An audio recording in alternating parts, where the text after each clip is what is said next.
Bane. Today we're going to talk about Bane. I'm going to do one of my first ever statue unboxing videos. I've got, 20 or 30 statues, and I'm just thinking I should get into this whole unboxing video review thing. So I'm going to do one. I'm here in my statue pinball basement, and I got my one of my most expensive and sought after for me statues, Bane by Sideshow Collectibles.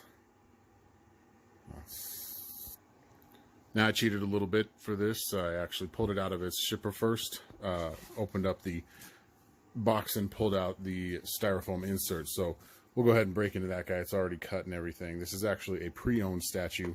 I have no shame in getting a great deal on a previously loved statue that someone needs to move on for whatever reason, and I will add it to my little collection. Oh, trick you again. He's already been out of his box. I took off all of the plastic already, so you guys don't have to watch me fumble with plastic over the statue pieces with one hand. So let's get started here. This is the base here. It is the bat signal, and it has been crushed by the heavy boots of Bane,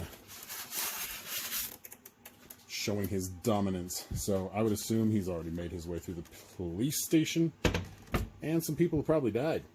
Let's hope Commissioner Gordon made it out. This is pretty cool. The glass here, it looks like it's opaque, but it's actually translucent plastic resin. So it is crushed. The only thing, there's no pieces down in here. Obviously all of that stuff would be busted in there. I mean, they're sculpted in. There's pieces here, it looks kind of like glass. It'd be kind of cool if there was actually resin pieces, that were scattered around in there. I think that'd be a nice little touch, but nitpicks, that's what it's all about. These are the arms to the bat signal here. These are it took me a second to figure out how these go in. That wide tab right there slots right down here underneath the bat signal. So one goes, I think they only go one way. There you go. One goes on that side, and one goes on that side. Clank. Come on. There we go. Like that. What's really cool is you can see like there's damage to the arms in there. So it's like the crush damage is really well thought out, really well done. It's pretty cool. Like it's just like he just smashed it with his boot because the mount is still here. Like he didn't tear it off first. He just smashed it down into the ground. I really like that. Kabam! There he is. I did this one with two hands, folks. He is heavy. He's a big, solid piece. So his legs and his torso are all one piece. And he slots into the back foot there with a big old fat peg. It's like that, and it's got a big post that goes in there. Once you get him in, his boot actually slots into some boot prints in the concrete, so keeps him real solid in there. You make sure and get him in the right place. All right, then we got his big old meat hooks. Looks like we got the left hand here first. These things are pretty massive. I'm a 6'4" man, and these hands are big. They're about the size of well, I don't know, what's that, a 2-year-old? I mean, they're comically large because he's a comic book character, right?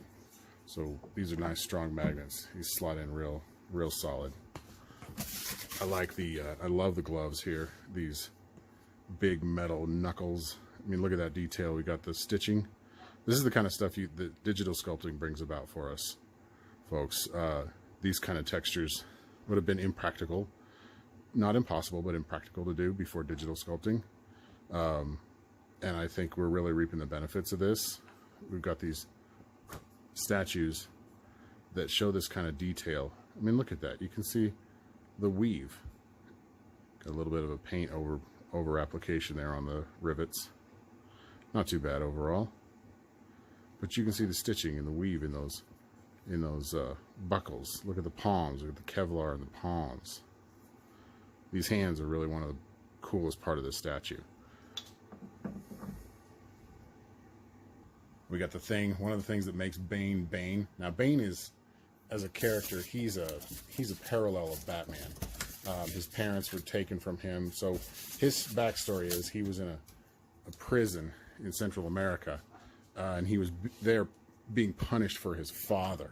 So Bane himself actually didn't do anything wrong, but his mother was imprisoned.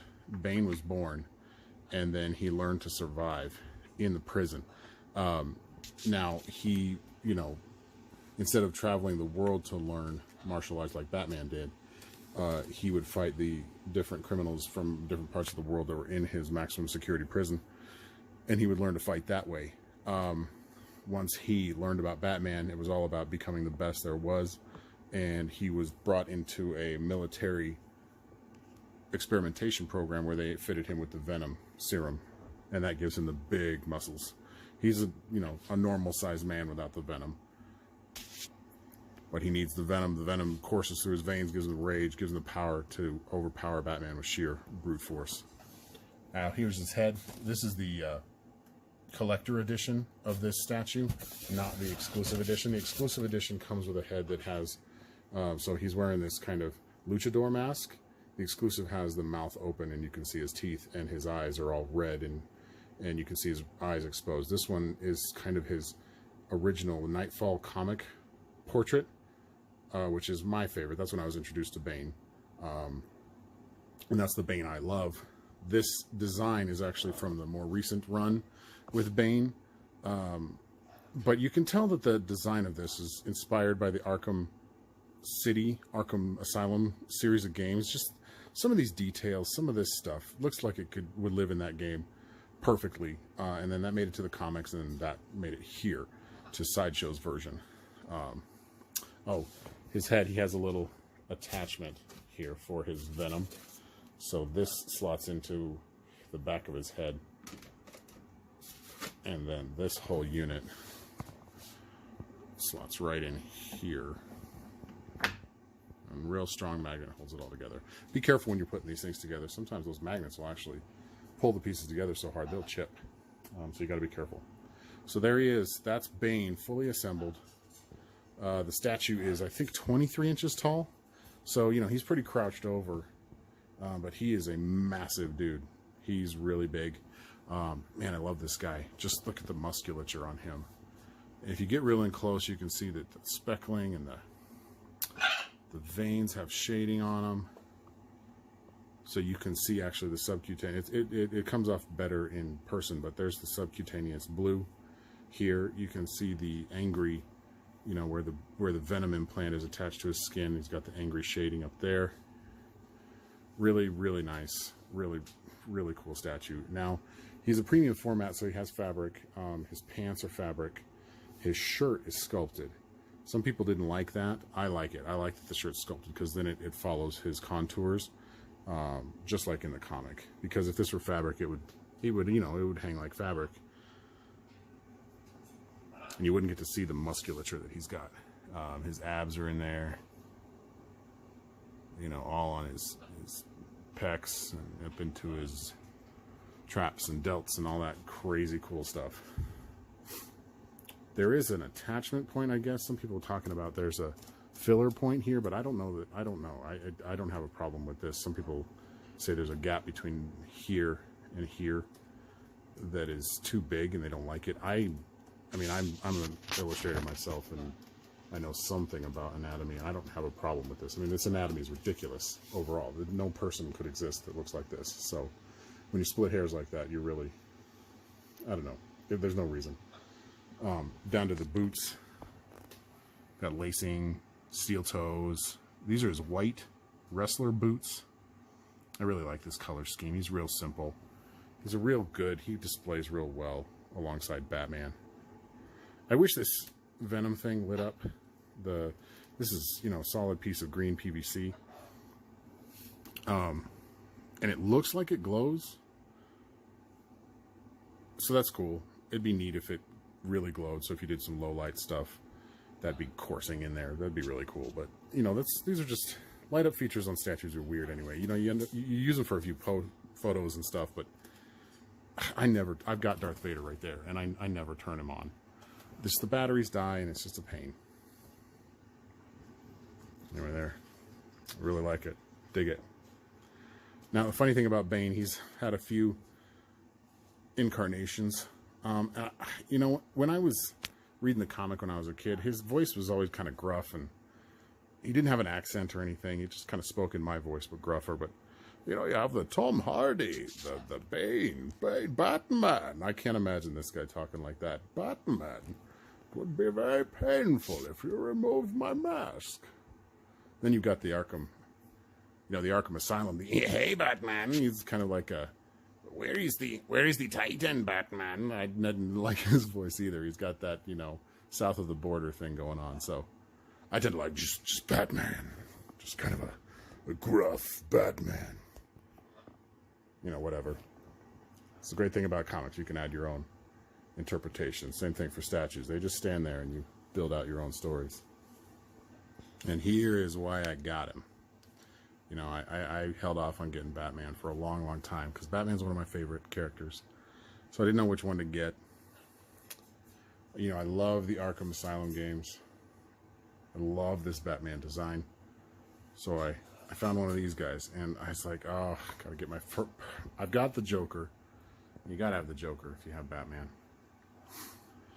I had to get my other favorite, and that's Bane. I love the big, beefy characters. I love the Hulks, you know, the Juggernauts, the Apocalypses, these big, gigantic, muscular characters. It's just fun. They just have such a presence. Man, these guys look great together. I mean, they look like they're from the same universe. I mean, they're from the same universe, but the same license, I guess. I mean, this Bane looks like he could be in Arkham City. Easily. You know, the funny thing is, this Batman looks like he's sitting a lot higher, but the height of his base, you can see that Bane is considerably lower towards the ground. So this guy is massive. Just fantastic.